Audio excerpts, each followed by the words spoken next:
नमस्कार। आज हम आपके लिए एक कहानी लेकर आए हैं जिसका शीर्षक है झरने का संगीत। पर्वत की तलहटी में एक छोटा सा गांव बसा हुआ था। गांव के बाहर ही कुछ दूरी पर पर्वत से झरझर करता झरना बहता था। दूध सा सफ़ेद निर्मल जल बरसाता झरना उस गांव की जान था। उसी गांव में परियों के समान सुंदर एक लड़की रहती थी जिसका नाम मीता था। मीता का कंठ कोयल के समान मधुर था। जब वह झरने के पास बैठकर मीठे गीत गाती तो मानो झरना ही बहना भूलकर उसका मधुर संगीत सुनने को ठहर जाता। यहाँ तक कि वन के छोटे बड़े जानवर, गगन में उड़ते रंग बिरंगे पक्षी भी मंत्रमुग्ध होकर मीता के चारों ओर डेरा डालकर उसके मधुर संगीत में खो जाते। मीता को तभी बेहद प्यारी थी। जिस दिन वह झरने के किनारे गाना गाने नहीं आती, उस दिन सारे जानवर, पक्षी, यहाँ तक कि जंगल के वृक्ष भी उदास हो जाते। मीता की सहेली थी एक काली कोयल जो हमेशा मीता के साथ रहती, उसके लिए जंगल से स्वादिष्ट फल लेकर आती। झरने के पार एक जादूगरनी रहती, लोपा।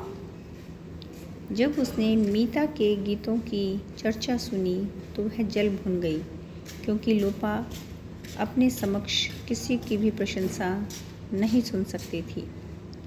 उसने सोचा कि यदि मीता की ख्याति यूं ही दिनों दिन बढ़ती गई तो उसे तो कोई भी नहीं पूछेगा। सो एक दिन लोपा अपनी उड़ान चटाई पर बैठकर झरने के उस पार पहुंच गई। वहां पहुंचकर उसने देखा कि मीता झरने के पास चट्टान पर बैठकर मधुर मधुर गीत गा रही हैं।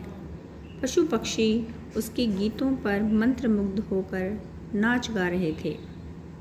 यह देखकर लोपा गुस्से से लाल पीली हो गई।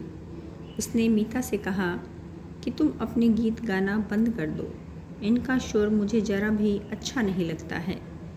मीता ने हंसकर कहा, लोपा जी, ये गीत तो मेरे ही नहीं जंगल वासियों के भी प्राण हैं। मैं इन्हें गाना बंद नहीं कर सकती हूँ। यह सुनकर लोपा जादूगरनी क्रोध से लाल हो उठी। उसने आव देखा न ताव फौरन अपनी जादू की छड़ी घुमाकर मीता को पत्थर का बना दिया। फिर लोपा अपनी उड़न चटाई पर बैठकर झरने के पार चली गई। पत्थर बनी मीता को देख उसके साथी पक्षी, जानवर, यहाँ तक कि पेड़ पौधे सभी रोने लगे। परंतु अब हो ही क्या सकता था। लोपा से लड़ने की ताकत उनमें नहीं थी। इसी तरह महीने और साल बीतते गए। गांव वालों ने तो लोपा के भय से झरने के पास जाना ही छोड़ दिया।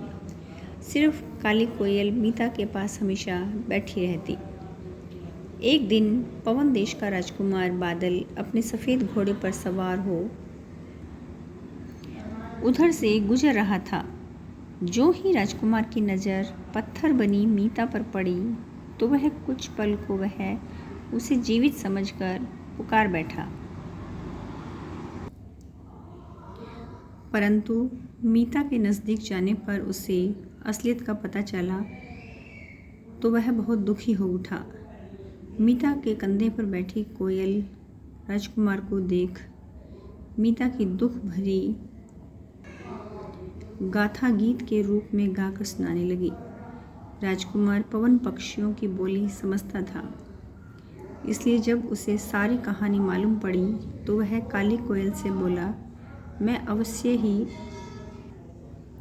लोपा जादूगरनी को उसकी करनी का मजा चखाऊंगा। क्या तुम मेरी मदद के लिए मेरे साथ चलोगी काली कोयल? काली कोयल खुशी खुशी राजकुमार के साथ चल दी। झरने के पास पहुंचकर राजकुमार ने कहा, कल कल बहते प्यारे झरने, मैं लोपा जादूगरनी का नाश करने जा रहा हूँ। क्या तुम मुझे इस नेक काम के लिए रास्ता दोगे? यह सुन झरने ने फौरन रास्ता बना दिया। राजकुमार अपने घोड़े पर सवार हो काली कोयल के साथ झरने के पार पहुंच गया। वहाँ चारों ओर विचित्र नज़ारा था। शेर, भालू, हाथी, सभी विशाल जानवर खरगोश और बिल्ली के आकार के ये थे तथा खरगोश, चूहे, बिल्ली आदि विशाल आकार के बड़े ही भयंकर नजर आ रहे थे। राजकुमार को देख वे सभी उस पर झपटे, परंतु राजकुमार बादल ने तलवार के वार से सभी को दूर भगा दिया। राजकुमार ने देखा पेड़ पौधों पर पत्तियों के आधे कटे शरीर लटक रहे थे। सब तरफ लोपा जादूगरनी का जादू छाया हुआ था। आगे बढ़ने पर राजकुमार को बाज के आकार का लोपा जादूगरनी का महल दिखाई दिया। ऐसा प्रतीत हो रहा था कि एक विशाल बाज पक्षी का फैलाकर बैठा हुआ था। चोंच के आकार का बना हुआ दरवाज़ा बेहद डरावना लग रहा था। यदि कोई बाहरी वस्तु महल के अंदर घुसने का प्रयास करती तो चोंच रूपी दरवाज़ा उसे फौरन पकड़ लेता था। आँख की जगह 2 विशाल माणिक लगे थे, जिनके प्रयास से हर कोना जगमगा रहा था। जैसे ही राजकुमार बादल महल में जाने के लिए आगे बढ़ा, काली कोयल ने उसे रोक दिया। ठहरो राजकुमार, महल के चारों ओर अदृश्य आग का दरिया है। यदि तुम एक कदम भी आगे बढ़ाओगे तो जलकर खाक हो जाओगे। फिर क्या किया जाए काली कोयल? राजकुमार ने पूछा। ठहरो, मैं उड़कर महल में जाती हूँ और कोई तरकीब ढूंढ कर लाती हूँ। यह कहकर काली कोयल बाज महल की तरफ उड़ चली। महल के अंदर पहुंचकर कोयल ने देखा जादूगरनी सो रही है और उसकी जादू की छड़ी पास ही रखी है। कोयल ने तुरंत छड़ी को चोंच में दबाया और राजकुमार के पास उड़ चली। राजकुमार ने छड़ी से जैसे ही आग के दरिया को छुआ, वहाँ हरी भरी घास उग गई। फौरन घोड़े पर सवार हो राजकुमार महल के भीतर घुस पड़ा, परंतु भीतर जाने के पहले ही बाज की चोंच ने उसे पकड़ लिया और जब तक जाग चुकी लोपा ने राजकुमार को महल के कैद खाने में डाल दिया। यहाँ और भी कई कैदी थे।